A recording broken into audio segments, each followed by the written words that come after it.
ماضی اور حال کا فرق۔ ہمارے ماضی اور ہمارے حال میں یہ فرق کیوں ہے؟ اس کو خود اس معاملے کی ایک مثال سے سمجھیے۔ 13ویں صدی عیسوی میں جبکہ مسلمان سیاسی طاقت، تمدنی ترقی اور علوم و فنون میں دنیا کی تمام قوموں سے بڑے ہوئے تھے، یورپ نے طے کیا کہ اس کو عربی پڑھنی ہے اور مسلمانوں کے علوم سیکھنے ہیں۔ یہی فیصلہ تھا جو 16ویں صدی کے اس عظیم واقعے کا سبب بنا جس کو دنیا یورپ کی نشاط ثانیہ کے نام سے جانتی ہے۔ مسلمانوں کے علوم سیکھ کر اور ان میں اضافہ کر کے بالآخر یورپ اتنا طاقتور ہو گیا کہ نہ صرف مسلمانوں پر بلکہ ساری دنیا پر چھا گیا۔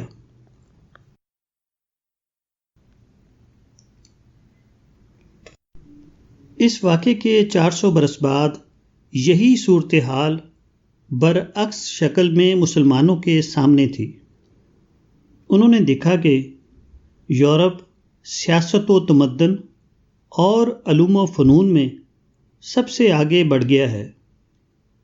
ان کے اندر یہ رجحان ابھرا کہ وہ یورپی زبانیں سیکھیں اور یورپ کے علوم کو حاصل کریں، مگر یہاں نتیجہ برعکس نکلا۔ یورپی طرز کی تعلیم نے ہم کو یورپ کا ذہنی غلام بنا دیا۔ ہم اپنے علیحدہ قومی وجود کو بھول کر یورپ کے رنگ میں رنگ گئے۔ ایک ہی نوعیت کے دو واقعات میں انجام کا یہ فرق کیوں ہے؟ اس کا جواب ذہنیت کے اس فرق میں ہے جو دونوں جگہ پایا جاتا ہے۔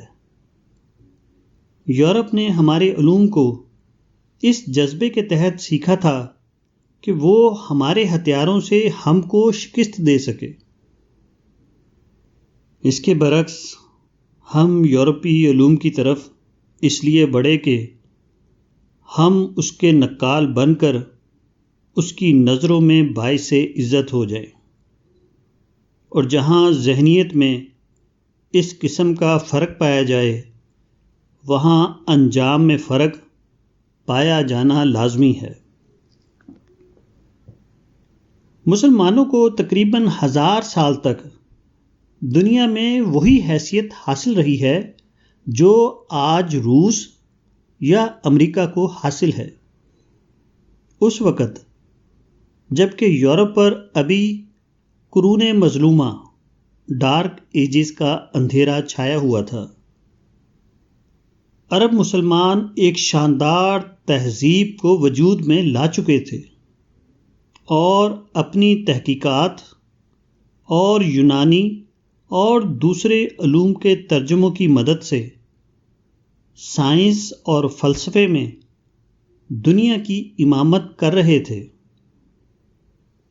اس وقت مسلمان ساری دنیا میں علم اور تہذیب کے تنہا مالک تھے۔ عربی زبان دنیا کی واحد علمی زبان تھی،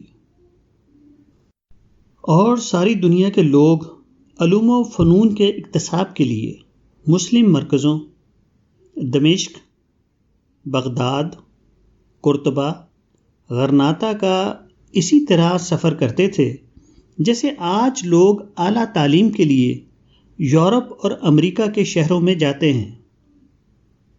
12ویں اور 13ویں صدی میں جبکہ مسلمانوں کی طاقت عروج پر تھی اور وہ عرب سے بڑھتے بڑھتے فرانس تک پہنچ گئے تھے، اس وقت یورپ نے مسلمانوں کے خلاف اپنی شدید ترین جنگ چھیڑ دی، اور 11ویں صدی کے آخر 1096 عیسوی سے لے کر 13ویں صدی کے آخر تک 200 برس پورا یورپ مسلمانوں کے خلاف خوفناک جنگ لڑتا رہا۔ یہ جنگ جو صلیبی لڑائیوں کے نام سے مشہور ہوئی، بالآخر یورپ کی مکمل ناکامی پر ختم ہوئی۔ مگر یورپ نے ہمت نہیں ہاری. اب اس کے اندر ایک نیا رجحان ابھرا. صلیبی جنگوں کے درمیان اہل یورپ کو تجربہ ہو گیا تھا کہ مسلمان علم اور سائنس میں ان سے بہت آگے ہیں.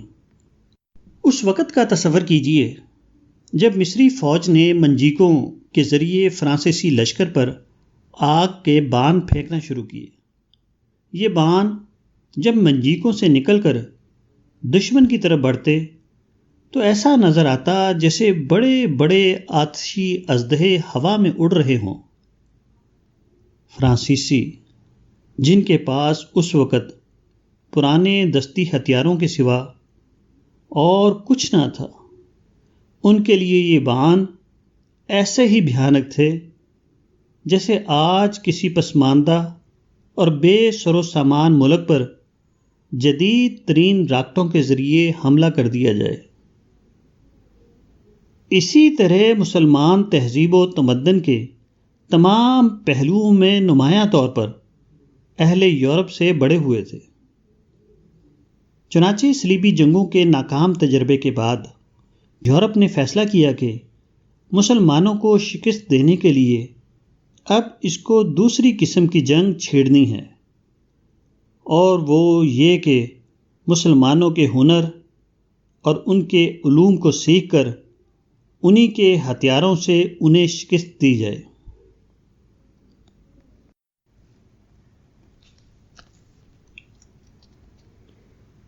اب ایک طرف یورپ کے مذہبی طبقے نے روحانی صلیبی جنگ اسپریچول کروسیڈز کا نعرہ دیا. اس کا مطلب یہ تھا کہ مسلمانوں کے مذہبی علوم کو سیکھا جائے اور مسلمانوں کی تاریخ اور ان کے عقائد کو اس طرح بگاڑ کر پیش کیا جائے کہ مسلمان اپنے دین سے متنفر ہو جائیں اور عیسائیت قبول کر لیں، تاکہ وہ قوم جس کو فوجی میدان میں شکست نہیں دی جا سکی ہے اس کی عددی حیثیت سے کمزور کر کے مغلوب کیا جا سکے. عیسائی مشنری تحریک پہلی بار صلیبی جنگوں کے زمانے میں شروع ہوئی. پہلا شخص جس نے 1154 عیسوی میں ماؤنٹ کارمل پر مشنری نظام قائم کیا وہ ایک صلیبی ہی تھا. بعد کو فرانسسکن نے اس کی پیروی کی. یہ مشنری تحریک آج ساری دنیا میں سب سے زیادہ طاقتور تبلیغی ادارے کی حیثیت سے کام کر رہی ہے. اس کی کوششیں اس حد تک کامیاب ہوئی ہیں کہ ساری دنیا کا لٹریچر اسلام اور مسلمانوں کے بارے میں غلط قسم کی باتوں سے بھر گیا ہے. دوسری طرف مسلمانوں کا فلسفہ و سائنس اور ان کے علوم و فنون سیکھنے کی تحریک زور و شور سے اٹھ کھڑی ہوئی. یورپ کی درسگاہوں میں عربی زبان پڑھانے کا انتظام کیا گیا. مسلمانوں کی تصنیفات کے ترجمے یورپ کی زبانوں میں کیے جانے لگے. یورپ کے طلباء مسلم شہروں میں تحصیل علم کے لیے جانا شروع ہوئے. جنگ کی یہ نئی تکنیک اختیار کرنے کی وجہ سے یورپ کو اندرونی طور پر مخالفتوں کا سامنا کرنا پڑا. اس وقت یورپ کے قدامت پسند حلقوں میں عربی زبان کی توسیع کی حوصلہ افزائی کے سلسلہ میں ناراضگی پائی جاتی تھی، جس کی وجہ خاص طور پر یہ اندیشہ تھا کہ عربی سیکھنے سے عیسائیوں کے درمیان اسلامی خیالات پھیلنا شروع ہو جائیں گے. مثال کے طور پر فرانسسکن راہب راجر بیکن، جو اپنے وقت کا مشہور انگلستانی عالم تھا، اس نے جب عربی زبان کی اہمیت پر زور دیا تو آکسفورڈ کے علماء چلا اٹھے کہ بیکن مسلمان ہو گیا. مگر اس طرح کی مخالفتوں کے باوجود مسلمانوں کی زبان اور ان کے علوم سیکھنے کا رجحان بڑھتا رہا۔ مسلم محققین کے حاصل کو لے کر یورپ نے اپنی کوشش سے اس میں اضافے کیے اور اتنی ترقی کی کہ تاریخ میں پہلی بار قوت کا معیار بدل دیا اور بالآخر مسلمانوں کو ہر میدان میں شکست دے کر علم و عمل کی پوری دنیا کا مالک بن گیا۔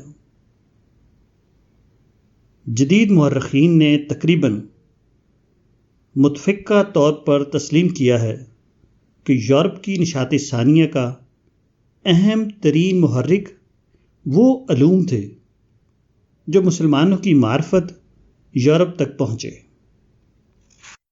بحوالہ ویسٹرن سویلائزیشن، ایڈورڈ میکنائل برن۔ اس کے 500 برس بعد تاریخ دوسرا منظر دیکھتی ہے۔ یورپ کی ترقی اور عروج سے متاثر ہو کر مسلمانوں کے اندر یہ رجحان ابھرا کہ وہ یورپ کے علوم و فنون کو سیکھیں، مگر یہاں اس رجحان کا محرک اس سے بالکل مختلف تھا جو یورپ کی تاریخ میں ہمیں نظر آتا ہے۔ سر سید احمد خان، جو پروفیسر گب کے الفاظ میں اسلام میں پہلی جدت پسند تنظیم ماڈرنسٹ آرگنائزیشن کے بانی تھے، انہوں نے 1875 میں علی گڑھ کالج قائم کیا اور اس پر اپنی ساری زندگی وقف کر دی، یہاں تک کہ 1920 میں وہ یونیورسٹی بن گیا۔ وہ یورپی طرز کی تعلیم کے زبردست حامی تھے۔ ان کا مقصد اس تعلیم سے کیا تھا؟ اس کی ترجمانی ان کے رفیق خاص مولانا حالی نے ان الفاظ میں کی ہے: حالی، اب آؤ پیروی مغرب کریں۔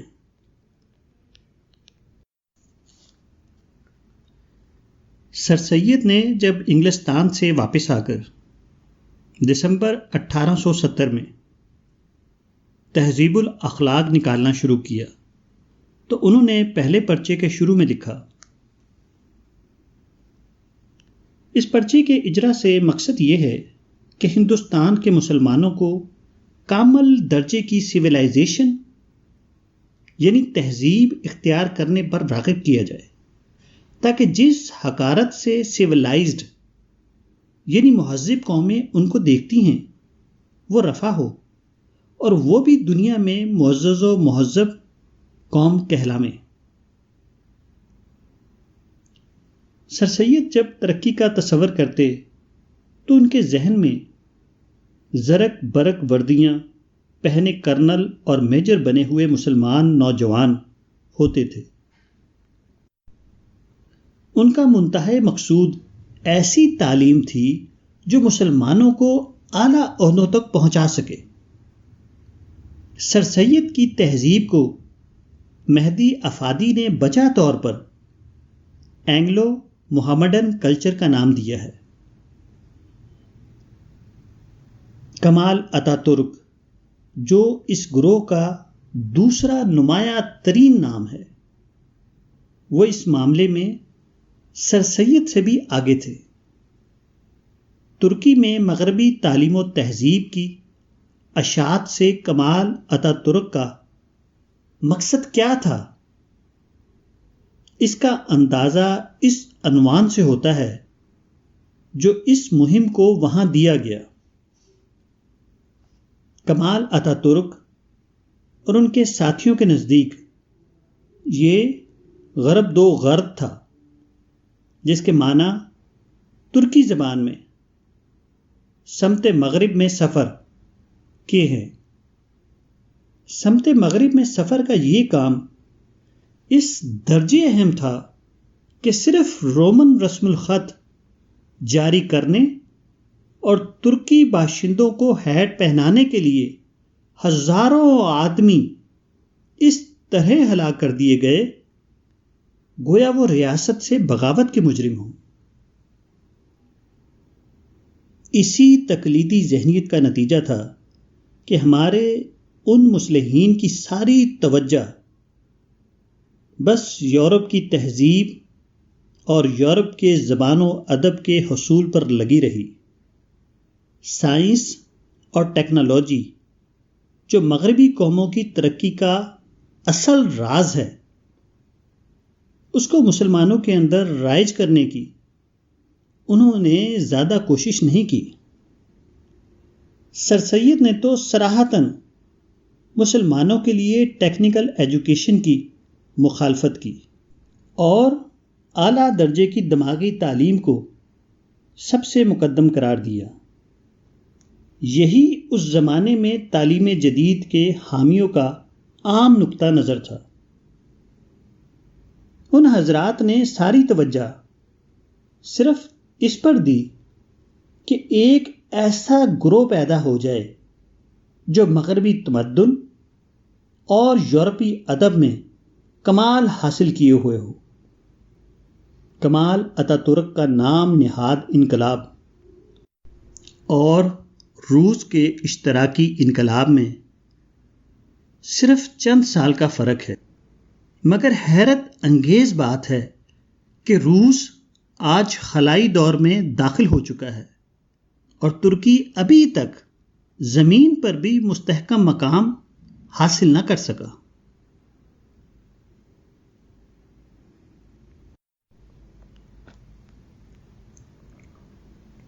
یورپ جس ذہن کے تحت ہمارے علوم کی طرف بڑھا وہ یہ تھا کہ مسلمانوں سے ان کے علوم اور ان کے ہنر کو لے کر اس کے ذریعے سے انہیں شکست دی جائے۔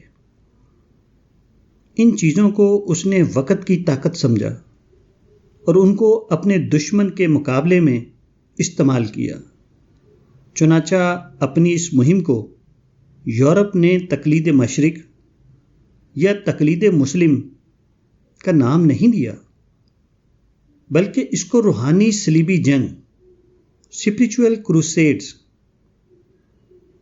کہا، جس کا مطلب یہ تھا کہ صلیبی لڑائیوں کی ہاری ہوئی بازی کو نئی تکنیک سے کامیاب بنایا جائے، اور جب اس کوشش سے وہ اپنے کو ایک نئے انقلاب تک پہنچانے میں کامیاب ہو گئے تو اس کو انہوں نے یہ حیثیت دی گویا انہوں نے خود اپنی کھوئی ہوئی حیثیت دوبارہ حاصل کی ہے۔ چنانچہ یورپ میں اس نئے انقلاب کا تاریخی نام نشاط ثانیہ رینیسنس رکھا گیا۔ یہ فرانسیسی زبان کا لفظ ہے جس کا مطلب ہے نیا جنم، ریبرتھ۔ گویا یہ کوئی غیر سے حاصل کی ہوئی چیز نہیں ہے، بلکہ یہ یورپ کی اپنی ہی متاع ہے جو اس نے دوبارہ پائی ہے۔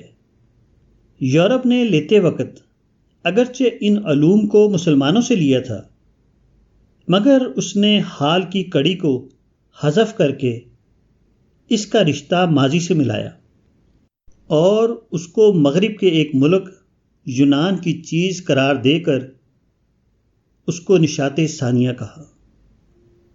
اس کے برعکس ہم نے ایسا نہیں کیا، حالانکہ یورپ جو چیز ہمیں دے رہا تھا وہ اضافہ شدہ حالت میں وہی سرمایہ تھا جو یورپ کو ہم نے عطا کیا تھا۔ مسلمان مغربی علوم کی طرف خالص تقلیدی ذہن کے ساتھ بڑھے۔ ان کا یہ عمل سر سید کے یہاں پیروی مغرب اور اتا ترک کے یہاں غرب دو غرد کے ہم معنی تھا۔